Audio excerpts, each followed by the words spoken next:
Hello, this will be a quick run through of processing images from the Dwarf Mini Smart Scope using Siril.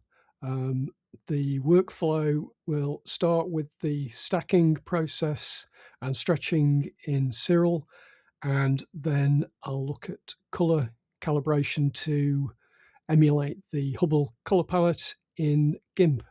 So to get started, I'm going to check that the home directory is set to the correct one, which is going to be Rosette Nebula, and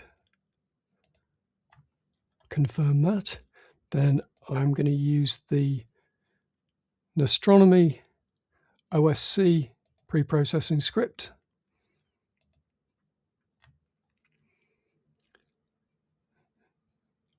And I'm going to add the lights from the first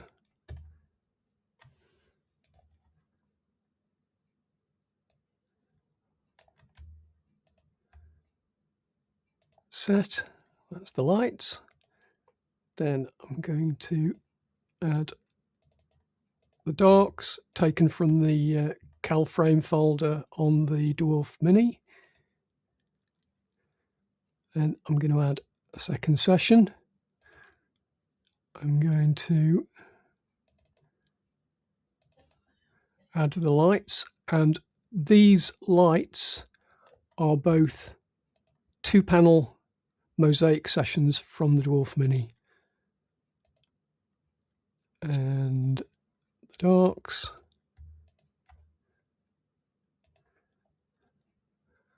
And I'm going to open the processing tab.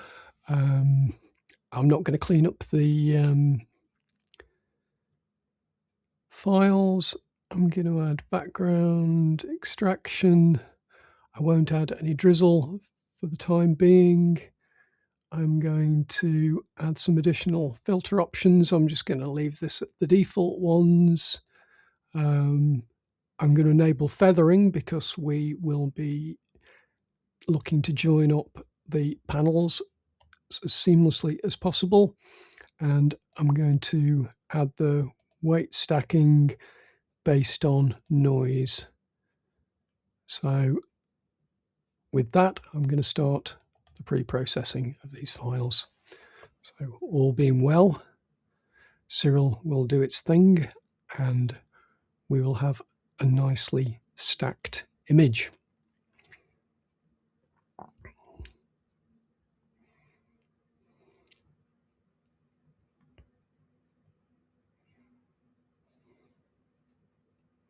The nice thing with the Dwarf Mini is that the files are quite small, so the stacking process takes a lot less time than it would if we were stacking larger files.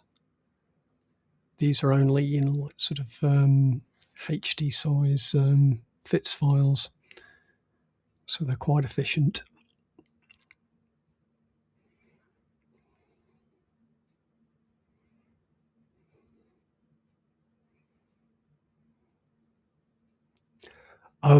If you need to install Siril and any of the scripts that I use,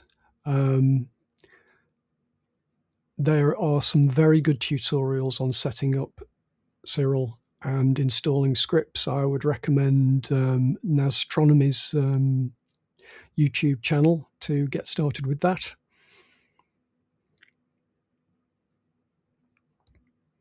In this video, I am going to be using only a couple of scripts, and I'm going to be using Graxpert for denoising in a moment.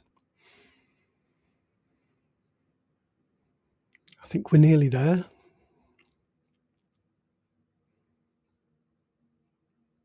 This pre-processing script actually does a lot for us. In addition to stacking, it also does plate solving and color calibration in Siril. So it does quite a lot of work for us. So we'll close that window. We've now got the unstretched image sitting there on the screen. Obviously, there's not a lot to see because it's not been stretched yet. So if I just change over to auto stretch it, we can see there we've got a nice, like sort of image of the Rosette Nebula. The first thing I'm going to do is I'm going to crop it to get rid of this sort of excess noise that you seem to sort of tend to get around the edge of the frame. So I'm just going to do a rough crop in there, right click, crop, and there we go. Now the next thing I'm going to do is, before I actually do a stretch, I am going to apply some denoising in using Graxpert. So Graxpert is you have to actually install the executable first, and once you've done that, you can then like install a Python script in Siril, so you can actually access the functionality directly from within Siril rather than having to take your image outside to use Graxpert. So we'll run the script, and I'm not going to apply background extraction at this time. I'm just going to use denoising. I'm going to be quite aggressive with this image because there's not a huge amount of subs that have been taken on this, so it's fairly noisy. So I'm actually going to apply denoising at 80%, which is, it's fairly aggressive, but it normally does quite a good job at that and retains the detail pretty well. So let's apply that.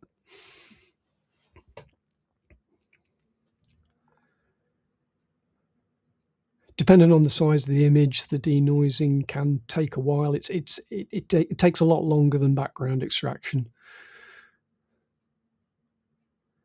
But again, because the images aren't huge from the Dwarf Mini, like it doesn't take as long as it would if we were applying this denoising to a larger image.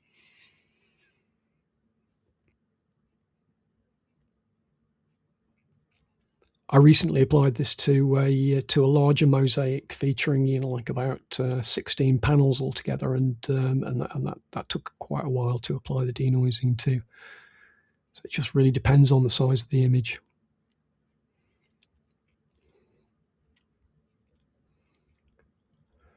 And also how fast your PC or Mac is.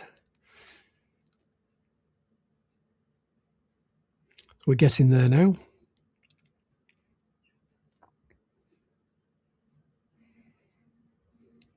So as you can see, that's made quite a difference. That's cleaned up the image a lot. So I'm pretty happy with that. So the next thing I'm going to do is I am going to do a stretch at this point. There are a number of ways you can actually handle a workflow, and some people will apply like additional scripts before doing a stretch or after doing a stretch.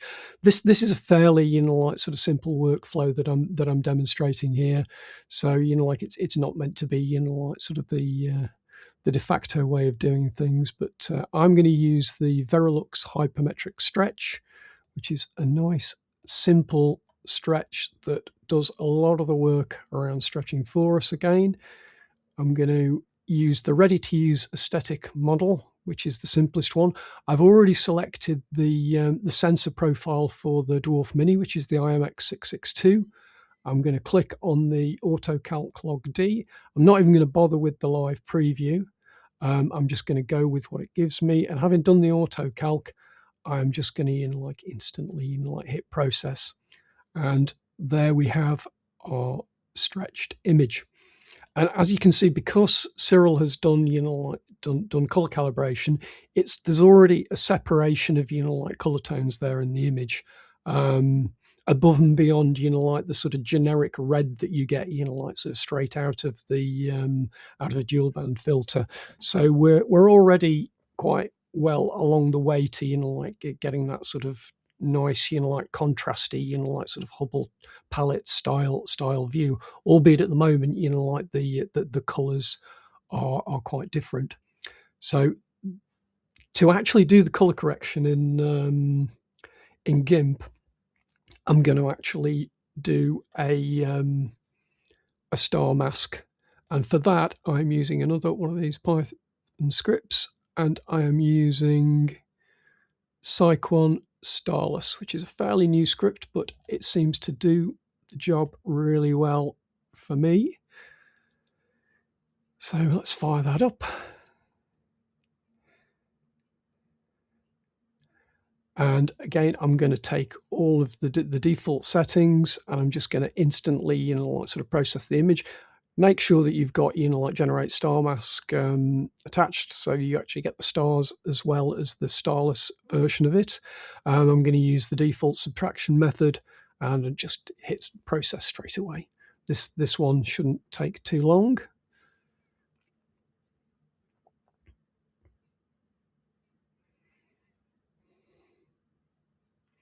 And there we go. And as you can see, that's already looking pretty nice. I mean, it's not the Hubble palette, but you can see that sort of it's done a nice job of separating out the different wavelengths of light. So we've got the separation between the sort of oxygen and hydrogen and sulfur gases.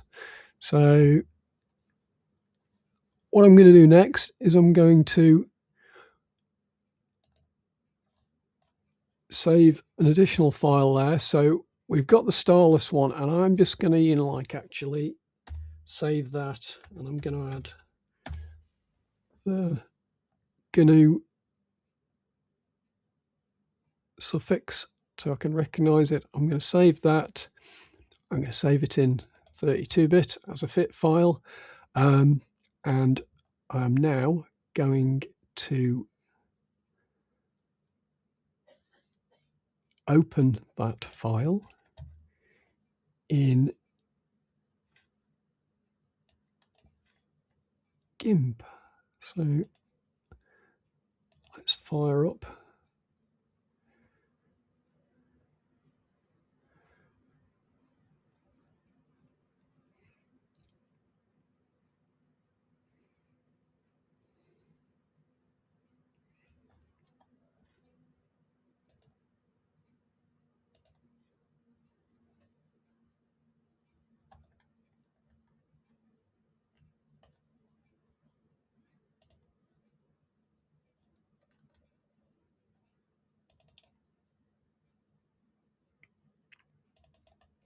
Should be in here, and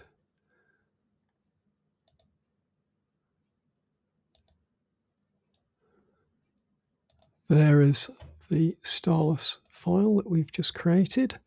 So we're going to open that in here. We're going to just click that replacement undefined pixels with black, and there we have our image. And as you can see, it's actually opened the fit file in GIMP, which is really handy. If we do work on it and save it, it will by default save it as in GIMP's native file format. But that's don't worry about that for now. We can still do an export and export it back out as a fit file if we wanted to.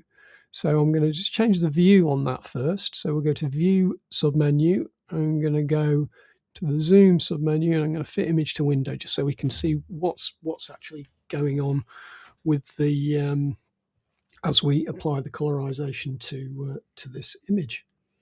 So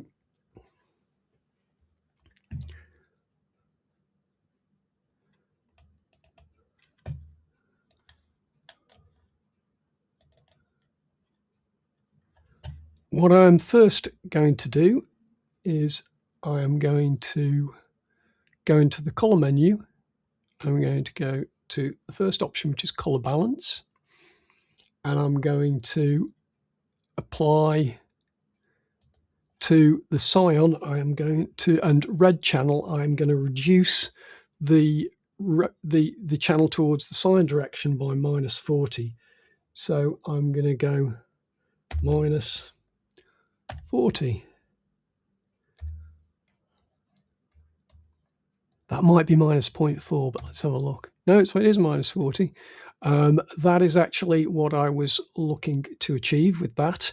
And as you can see, almost immediately, you know, like we're starting to, you know, like look a bit more like the Hubble palette colors that we're looking for.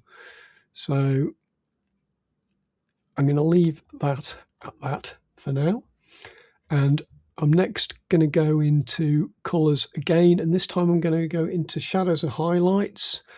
I am going to knock down the shadows by -50, so I'm going to -50, and that just basically cleans the image up a little bit. You know, like you can, again, you can use the slider here to actually, you know, like find a balance, you know, like that you're happy with. I'm also going to change the white point to 2.5. But again, you know, that's quite a subtle, you know, like sort of change on there. You've got these sliders here, and you can obviously sort of use these to, you know, like you can see there on screen that it's just sort of bringing the details sort of in and out very subtly. And again, with the compression, you'll see that actually, you know, like again, you know, like just sort of applies compression to it, which like sort of pulls sort of detail out some of the areas. I'm going to leave that at around about, you know, like around about 65. I can manually put that in as well as using the slider, so I'll leave that at around about 65, and we'll say OK on that for now. So next, to try and, you know, like sort of get more towards, you know, like the blues rather than that sort of, you know, rather sort of greeny looking blue that we've got, and bring out, you know, like the vividness of the oranges around the outside. I'm going to go back into colors. I'm going to go down to components and go on to the channel mixer.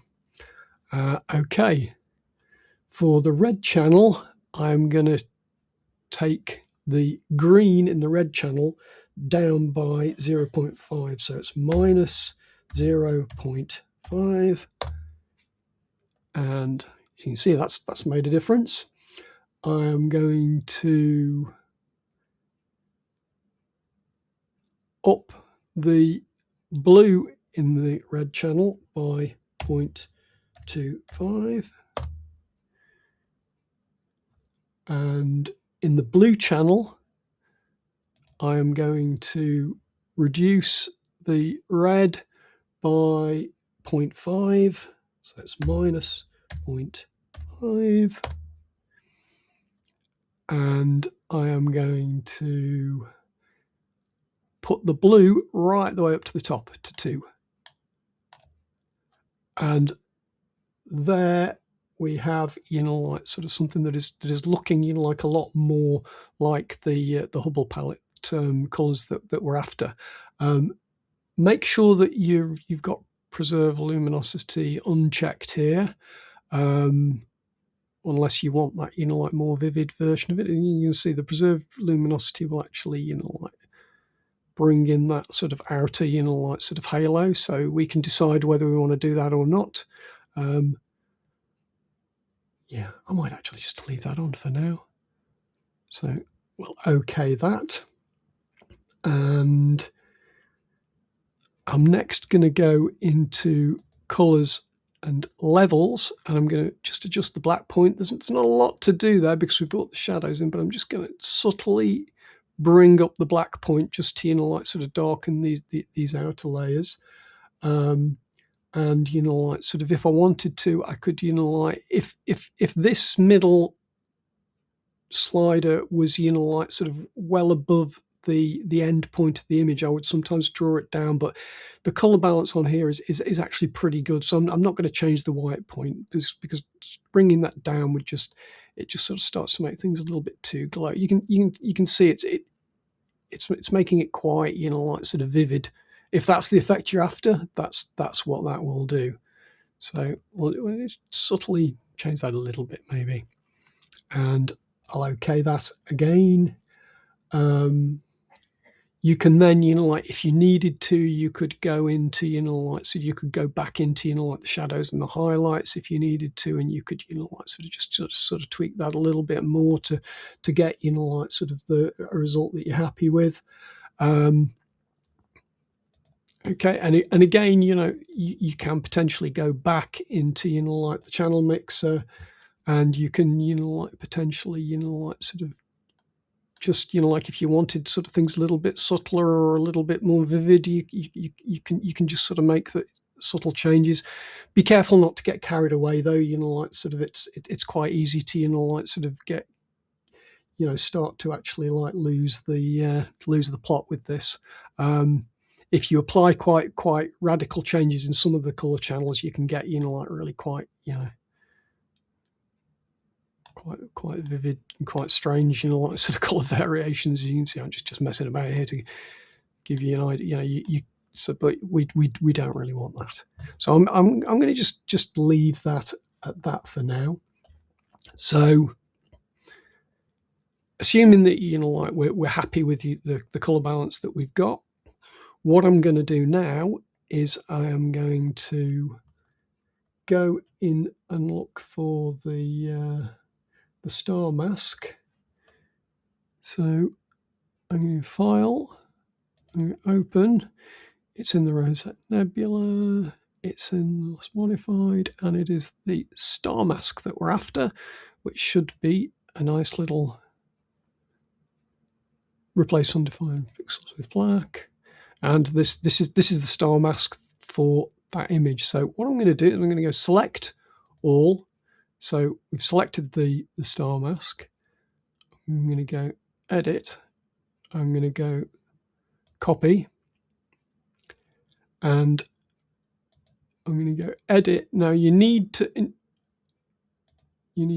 then go over to the Starless image, and I'm going to edit and go to paste as, and we want to paste a single layer. And then we've got our star mask sitting above the image there. Obviously it's obscuring the image at the moment, so what we can do is if we go to mode here down in the corner and change the mode to screen, magically that will actually do a nice little overlay for us there.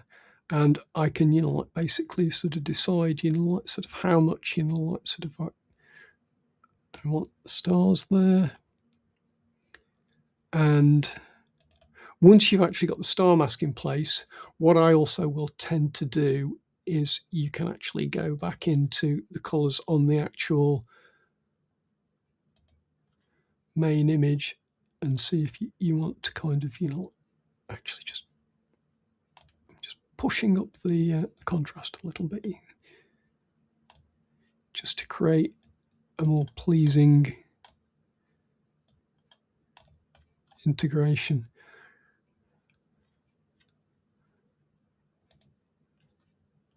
And I think I am reasonably happy with that. If I want to now basically save that as a final image, I can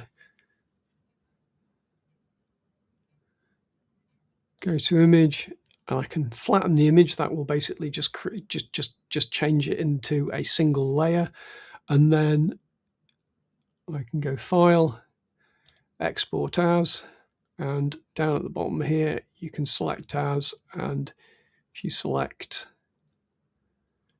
if you want to output it as a JPEG to upload somewhere, or as you can see, pretty much any other format, including like the FIT format, you can just sort of select your image format here and just do an export. You will then get a little pop-up for the JPEG quality. That's 96%. I'll just take it down to about 85%. I'll do an export there. That should export it into the same folder that we've just been working in. And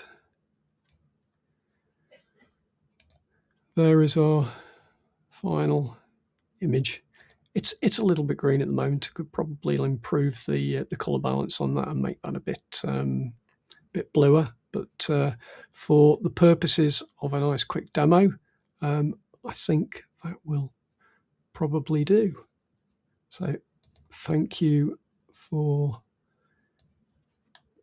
sticking with me, assuming that you've followed things this far, and all the best with doing